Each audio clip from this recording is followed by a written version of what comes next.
Bulls is selling a ton of bikes in Europe, and we are personally hoping we start to see much more here in the States. However, they do have a few models, and today we're reviewing the Bulls Copperhead EVO AM 750. Okay, yes, that's a bit of a mouthful, but this bike is worth being aware of and remembering because it is a ton of fun to ride. And it is a great value priced eMTB, and we think it punches above its weight class in terms of performance. Let me tell you all about it in today's review.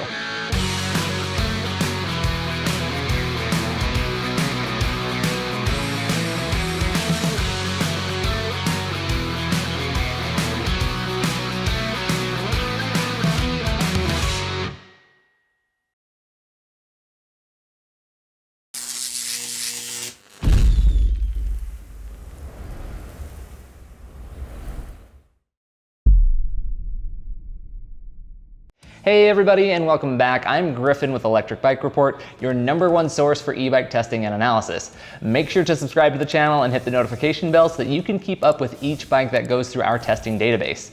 There is a lot worth getting excited about with the Copperhead EVO here. It's got a great Bosch motor, good geo, and a proven suspension design. There are a few different spec levels. The MSRP is usually in that $5,000 range, but as of this filming, it's actually going for a lot less. So you can click the link in the description at any time for current pricing. Now, the Copperhead has a lot of hallmarks of a good trail bike. Its setup lends itself to a planted feel with really good comfort. Now that starts with its 6061 aluminum frame. There are 4 different sizes to pick from. Now it's kinda hefty. Our size 48 centimeter test bike weighed 61 pounds, and that's the second largest size amongst the 4 options that they offer. Let's quickly run through the geo, and remember some things vary slightly depending on which size you pick. Now our bike's head tube angle is 66 degrees and the seat tube angle is 74 degrees. The reach is 467 millimeters, while the stack is 624 mil. Now, as we go through the rest of the spec, just remember that our particular test bike is the AM3 spec model. So the suspension here is all Suntour. The fork is the Suntour Durolux 36 RC2 Boost 29. That has 150 millimeters of travel. Now the rear shock is the SR Suntour RS19 Tri-Air 3CR, which also has 150 mil in the rear. The drivetrain is a 12-speed Shimano XT. It has a 36-tooth chainring with a 10 to 51-tooth rear cassette range. And spinning the drivetrain is a pair of E13 165mm cranks.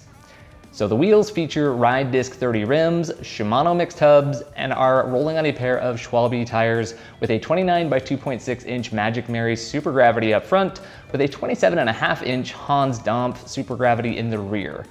Stopping the bike are Shimano BR 6120 4-piston brakes with 203mm rotors front and rear. The saddle is a Selle Royale Vivo Ergo and sits atop a, well, kinda small Limotech A1Z dropper post. It features just 120 millimeters of travel, but surprisingly it didn't bother us too much. We typically like 150 millimeter droppers for a size large bike though. Now the handlebar is Bull's own alloy bar. It is 760 millimeters wide and has a 25 millimeter rise and a 9-degree back sweep. Altogether, that's a pretty solid package to start with and feels appropriate for a price tag around the $5,000 mark, but it's really a steal at $3,500. You obviously are getting some entry and some mid-level components at this price point, but we think Bulls did a great job of giving you a bike that performs well enough with all its stock components. We don't think there is anything too glaring that you really need to upgrade right away. They may not be top shelf, but these components felt better than we were expecting on a bike with a $5,000 price tag. Now, let's dive in and talk a little bit more though about the heart of this bike, which is of course the Bosch motor. With any eMTB, you can change a lot of components, but you're really locking yourself into the frame, the motor, and battery when you buy a bike. And Bulls is definitely starting you off well with regard to the electronic elements. So the heart of this bike is the full power Bosch CX performance motor. It has 250 watts nominal power and up to 600 watts of peak power. It also has 85 newton meters of torque. It is a 6.4 pound motor, so that gives a 93 watt per pound power to weight ratio. It's not as top tier as the Bosch race motor, but it's still highly competitive. The motor is really an industry standard. It's one of the most tested across tons of e-bikes, and it's held in high regard for good reason. It has all the power you need to help you get to the top of steep or technical climbs. It has 4 different ride modes: Eco, Tour, MTB, and Turbo. Those can be tweaked to your liking, but it's essentially a low, mid, and high power mode, with the MTB mode being more like an automatic mode where you just ride and don't really have to think about the assist level. We rode quite a bit in just the MTB mode, and the more we ride in MTB mode, the more we love it. Another great thing about this motor, it doesn't experience any drag. Of course, you're not going to love pedaling the bike without any assist, but it pedals surprisingly well even after your battery has died. And finally, and one of the main reasons we found ourselves really loving this bike is because the Bosch motor has a slight overrun when you crank down on the pedals that gives you a nice punch of power. This is fantastic for technical climbs and getting over or pedaling through challenging sections. However, it does take some getting used to, especially if you haven't ridden an e-bike before. If there are any trade-offs, it might be with noise. A lot of bikes with this motor experience some rattle, and that's true of it here on the Copperhead EVO. It doesn't affect performance, obviously, but it's a thing that you do notice. It also has a whir at higher RPM. I don't find it annoying though. I actually think it's kind of fun, and it reminds you that you're riding something that is really zippy. Now, the battery you have is a good sized battery. 750 watt hours is going to cover most riders between 2 and 5 hours depending which ride mode you favor. We'll show you a little bit more how it did in our range test, but depending on the ride mode you're in, you'll probably get pretty good range out of this, and that further adds to the bike's overall good value. Like many eMTBs, the Bulls has a fairly minimal LED display. There are buttons for adjusting your assistance level, which is color-coded, and there are LED lights to indicate remaining battery level. Essentially, the controls end up fading into the background as you ride. Now, personally, I wish it showed a percentage readout on battery power, but I also have a lot of friends who prefer a more minimalist setup that doesn't take away from their riding experience. The bike has Bluetooth connectivity that will pair it to the Bosch Flow app. Now, within this app, you can adjust the assist percentage, power delivery, and cutoff speed. The app itself has a lot of useful features such as logging your rides and tracking your mileage. It'll even break down the miles achieved by power mode too, so if you're trying to train yourself to use less of the higher levels, it can do that. Now, it's not the most advisable thing, but you do have the option to turn your phone into an advanced display that'll show you more data as you're riding. It's likely better for when you're not riding on MTB trails, but if you have a stellar phone mount in case and want the data, hey, go nuts. It's there to use if you want it. Finally, the app is something Bosch takes a lot of pride in. They push through over-the-air updates from time to time to add in new features, so it's great knowing that your bike will age well as it keeps up with current programming. All right, let's take a look at the range that you can get on the Copperhead. Now, make sure to note that each rider will move through assist modes as they feel they need to, and that can lead to more or less range depending on how much power you are pushing. So for the purposes of our tests, we do the whole ride in turbo mode to help establish a floor value for the battery's mileage. Bryce was the lucky staff rider who got to do the range test, so let's pass the GoPro to him and see how the bike did.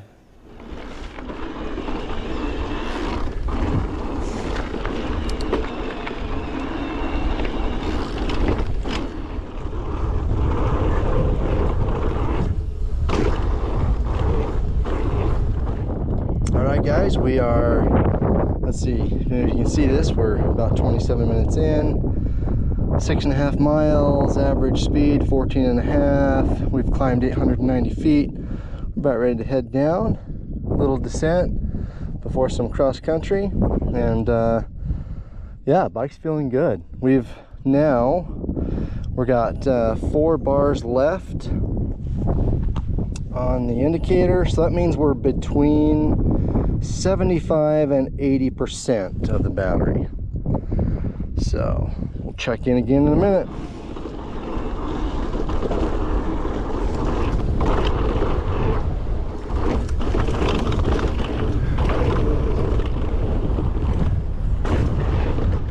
Okay, so we're at checkpoint number 2. Let's see, we are a little over 48 minutes in, a little over 12 miles, average speed 15.3. Total elevation climbed 1244. And right now, of the 5 bars, the second bar has gone from green to white. So that means we're, what? Anyway, about that far. See you at the top.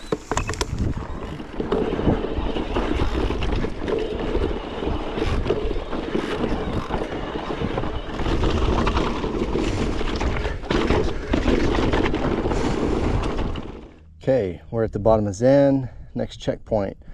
We have been riding 1 hour and 31 minutes, just under 20 miles, average speed 12.8, total elevation 2243. So right now we're looking at 2 bars. So that's going to be in between, I believe, 40 and 30%, somewhere in there. So we'll keep going.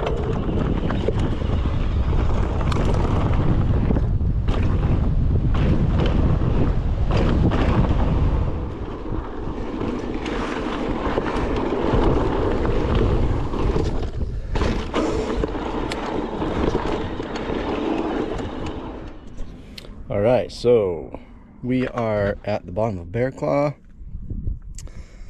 Whew, man, was that fun. So we are at a total of, let's see if you can see this, an hour, 51, almost 52 minutes, 24.5 miles, average 13.2, total elevation 26, 22. So we're gonna, I just got some water.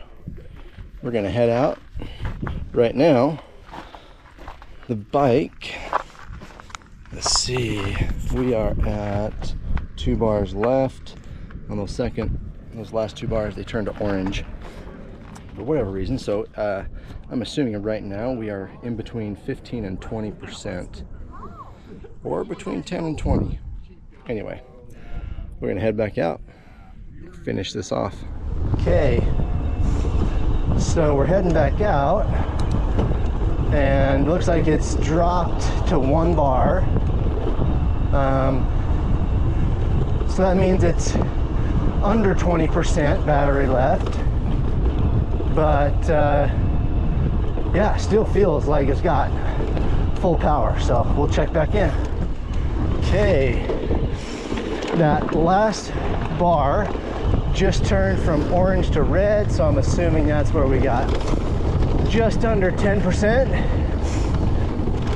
It's feeling really good though. Motor's still pulling. I don't feel like there's any less power. Just you know, my perception, but every time I hit a hill, it's been there. So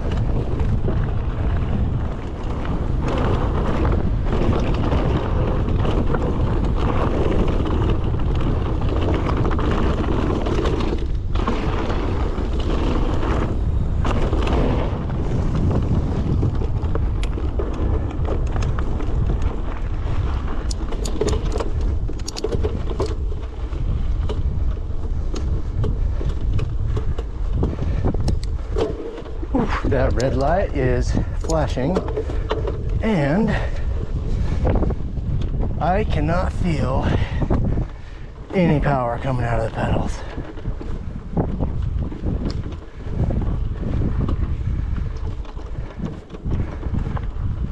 Okay, so I just turned the motor off and then back on again.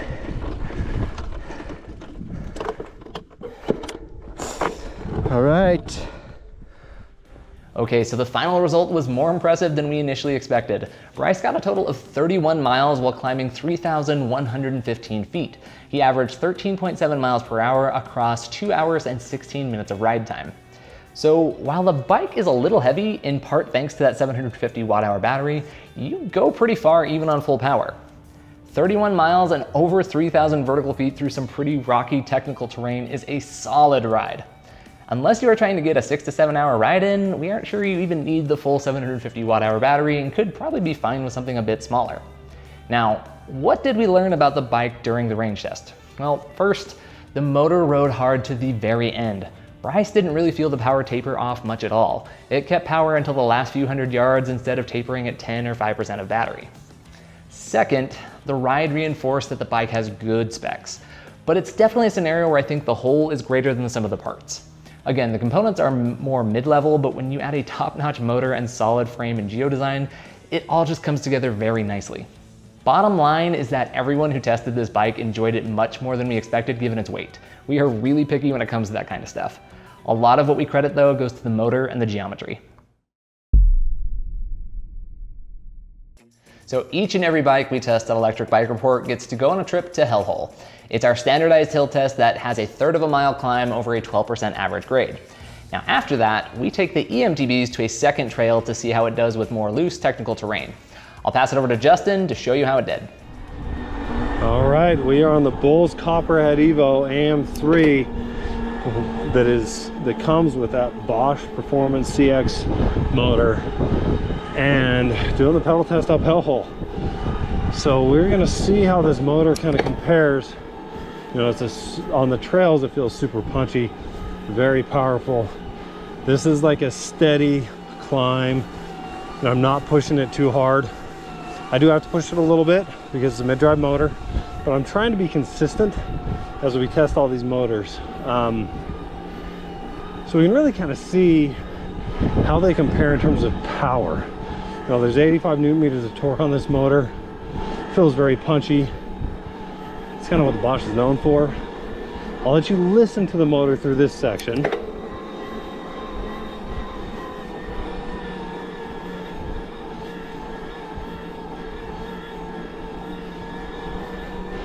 So I would say the motor is not loud, but it does have a higher frequency kind of whine to it. I do tend to ignore it as I'm riding, but it is there just to notice. But the motor feels just very powerful and very smooth. Like, you kind of get on it and it just, I don't know, it makes you smile. It's just fun. So really curious to see how this compares, but initial impressions is it's very impressive. All right, we are out here doing the water tower hill climb on the Bulls Copperhead EVO AM3. This is just kind of a good, you know, good couple minute climb up here to see how this motor compares, you know, not on something smooth like we do at hellhole. So we'll take into account a little bit of things like suspension, geometry, but really what I'm trying to do is just give a good solid test of the motor. So I'm not cranking this as hard as I could go. I try to stay as consistent as possible with my output, you know, across bikes on this, and again, the bike's in turbo. So we're gonna hit this and I'll give some commentary towards the end.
So what I'll say, you know, I've spent quite a bit of time on this bike, quite a bit of time with this motor recently, actually with a couple other bikes too, is, and there's a reason why it's a lot of people's favorite motor.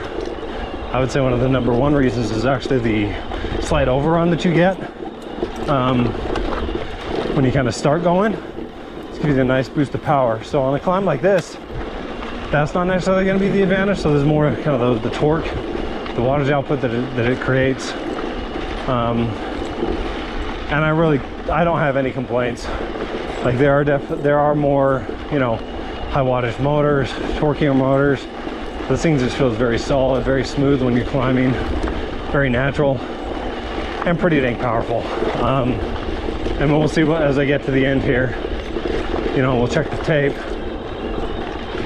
But I'm expecting it to be, again, right in line with some of the other Performance CX motors that I've tested. Just been solid results. And again, good natural feel. Yeah, you do hear a little bit, kind of a little bit of that whine. I expect over time with new updates and new motors that'll kind of go away, but it kind of gets lost in the background, so it really doesn't bug me at all. But it is there. You'll hear it in some of this B-roll. Yeah, we'll go to the tape and we'll see how this did. Overall, it was a solid result on Hellhole.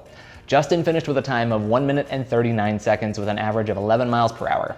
Doesn't matter if you like taking the average or like taking the median, either way you end up with that result when compared to other eMTBs that we put on this hill test. It was a little slower than the Orbea Wild, which we recently tested, which also had the Performance CX motor, and we attribute that to the weight of this bike. Now on the Water Tower hill climb, the Copperhead EVO did a little better than we expected relative to the other eMTBs we've tested there. It climbed the hill in 3 minutes and 40 seconds, averaging 11 miles per hour, which is just a few seconds behind the Wild. The Water Tower climb is longer than Hellhole and is on a fairly rocky section of double track. Here, the Copperhead EVO closed the gap between it and the Wild. It was 10 seconds behind the Wild on Hellhole and only 5 seconds behind the Wild on the Water Tower climb. Now, overcoming that weight penalty a bit on a more natural trail shows how well this bike handles in general, which translates to natural hill climbing abilities as well.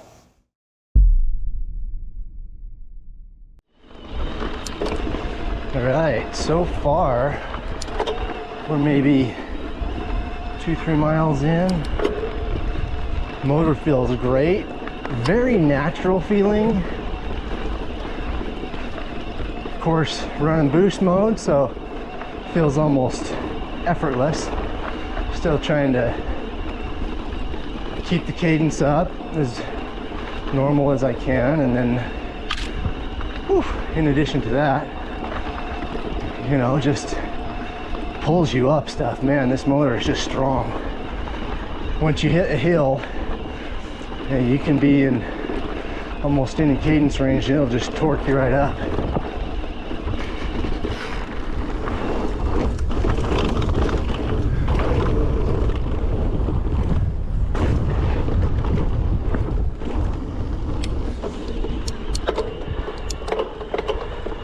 Whew. All right, so a couple thoughts.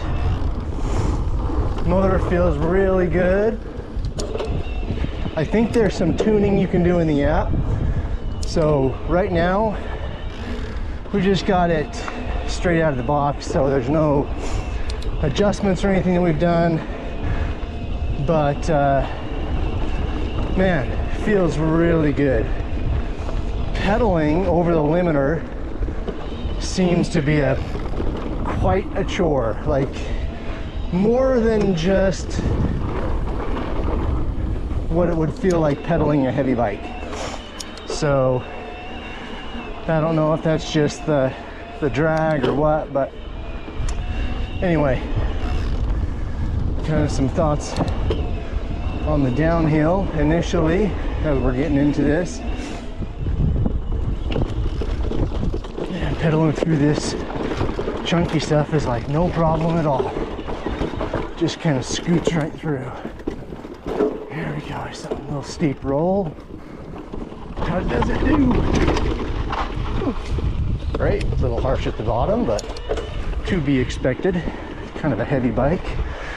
And that is a pretty sharp landing. All right, this is a tricky climb. Let's see how it does. Nice, easy, nothing. Man, this thing just pulls.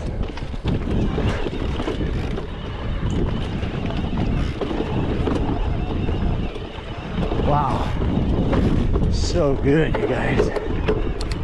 Whew. My drivetrain's clicking a little bit. You might be hearing some of that.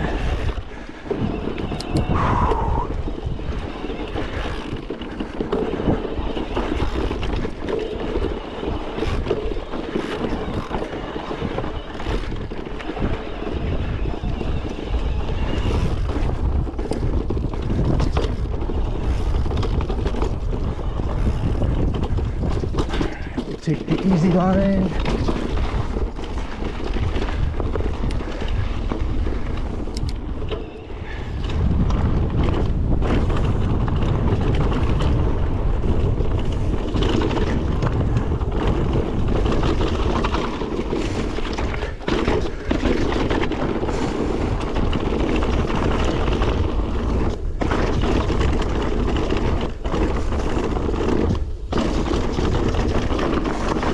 bike's a little harder to bunny hop over stuff, but it's just a matter of getting used to how to preload it a little better. You can kind of feel the weight coming through stuff where you really need to move the bike around. But again, I think, man, if you were to get this bike after a few rides, it would be second nature. It's amazing how fast you can get used to little things on a bike. Unlike bike testers, usually it's the only bike you ride, so you get used to how to handle it, how to ride it. It's pretty sweet.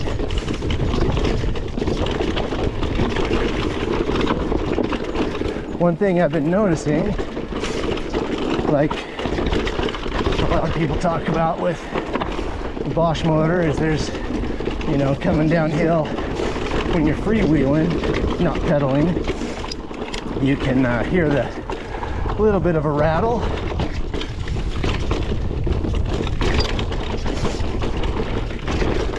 So sometimes that's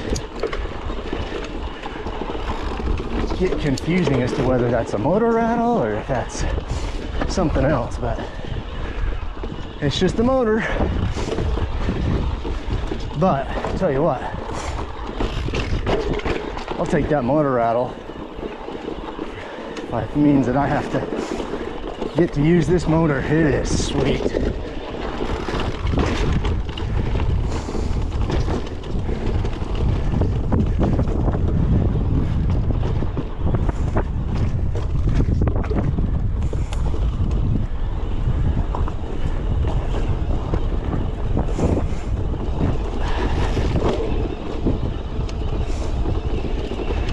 The motor does have a little bit of I don't want to say a whine, it's more like a whir,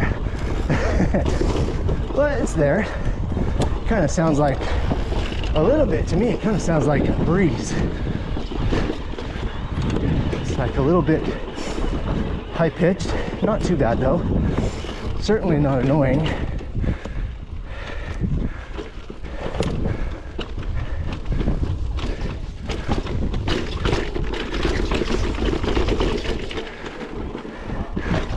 How's it going?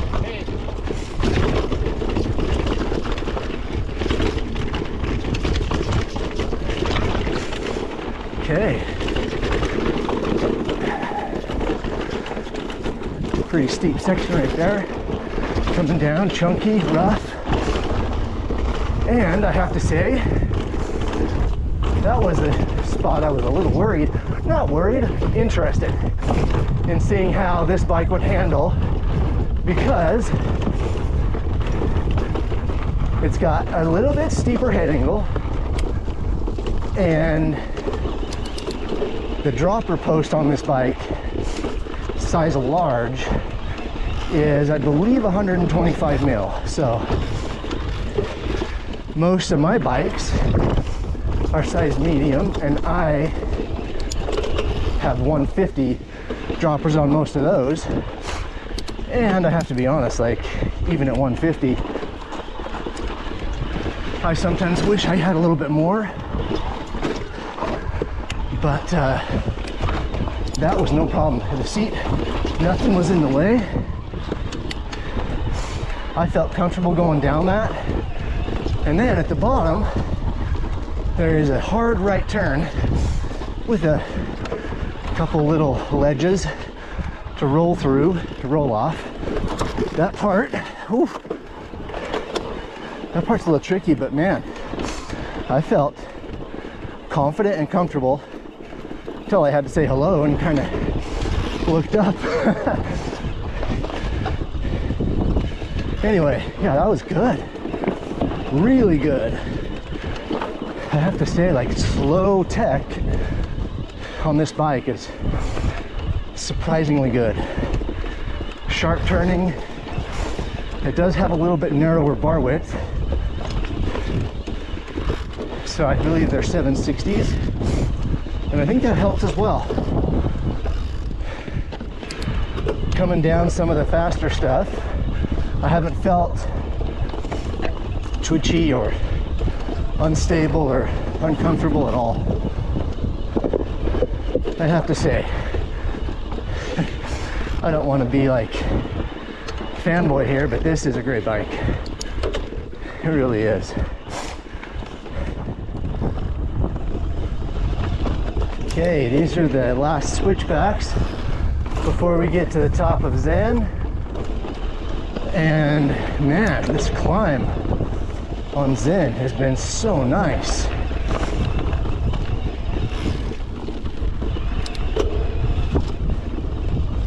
Starting to get a little rain. Always nice.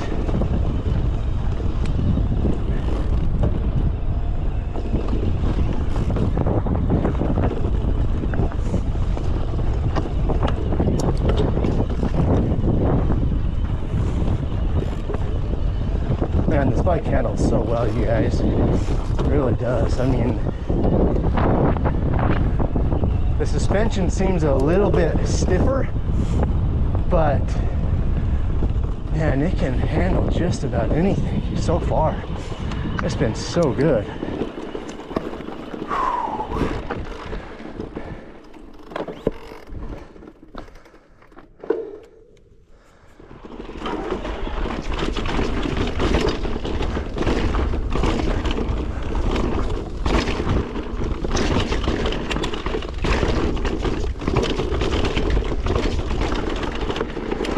Man, that felt nice coming down that.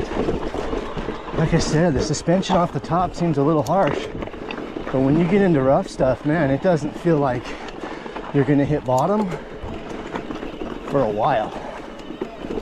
It's nice. And then of course it eats up a lot of the chunder really well. It's a pretty tricky little climb right here. No problem. Man, as long as you can get your line right, keep your feet moving, this thing will just do it. Geometry is great. Handling is sharp, precise. It's a little bit of a steeper head angle, but I think that actually helps. It's a heavy bike, so handling is great.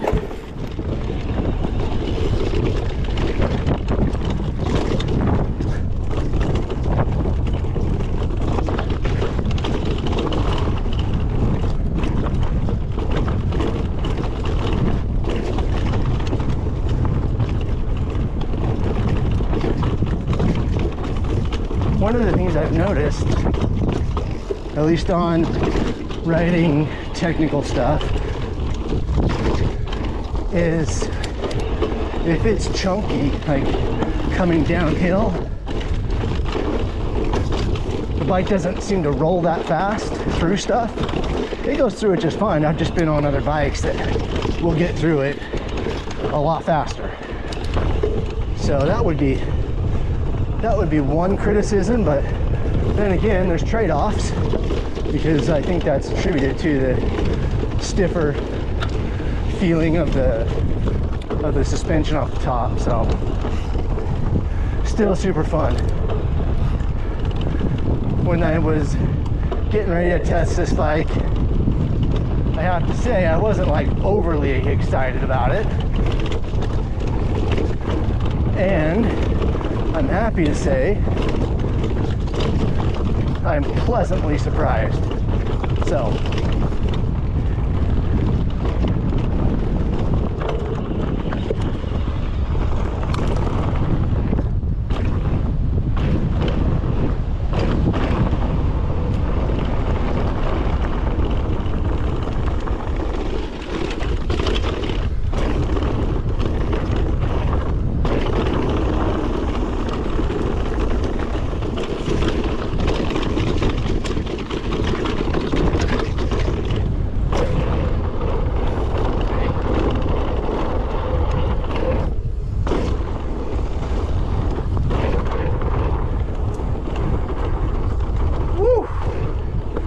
so fun. Oh my gosh.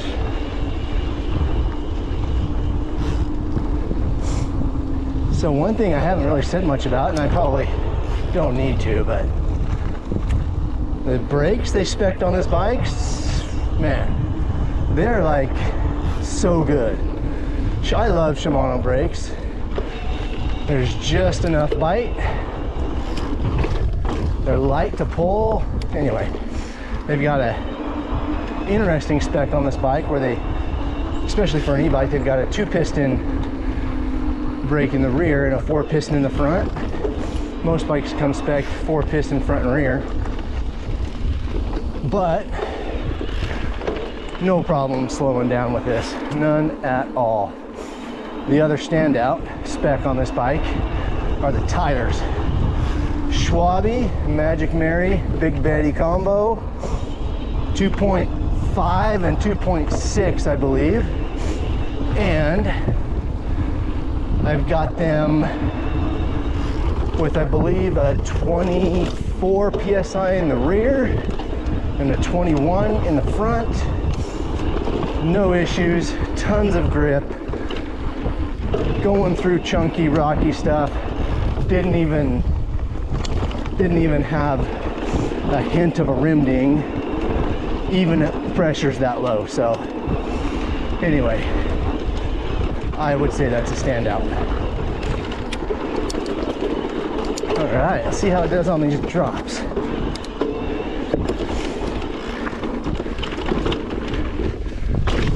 Nice. Nice.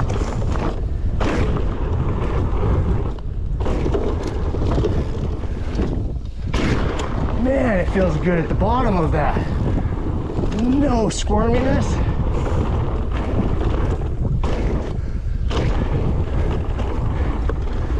The suspension just is perfectly dialed for that stuff. Again, I'm sure you can set it up in all kinds of different ways. This was just what was recommended.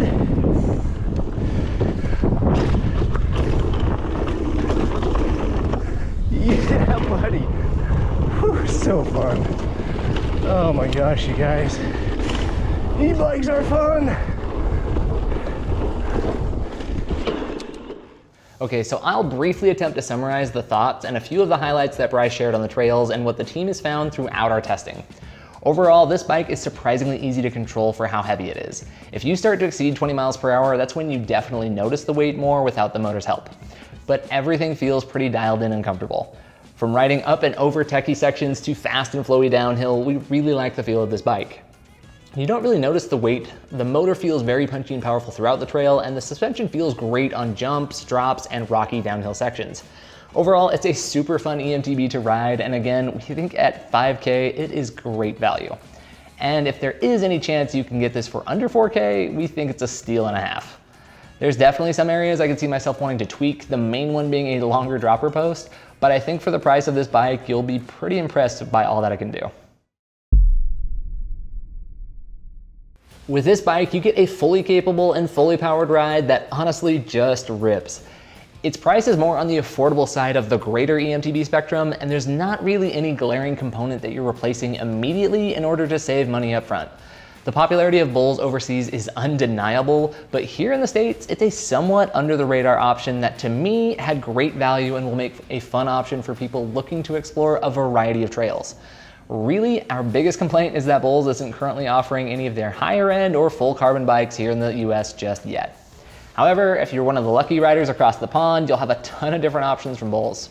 But let me know what you guys think and what are your thoughts on the Copperhead EVO AM3. Let us know in the comments below. If you have further questions, check out the pricing link and written review links down in the description. I'm Griffin with Electric Bike Report, and I'll see you next time.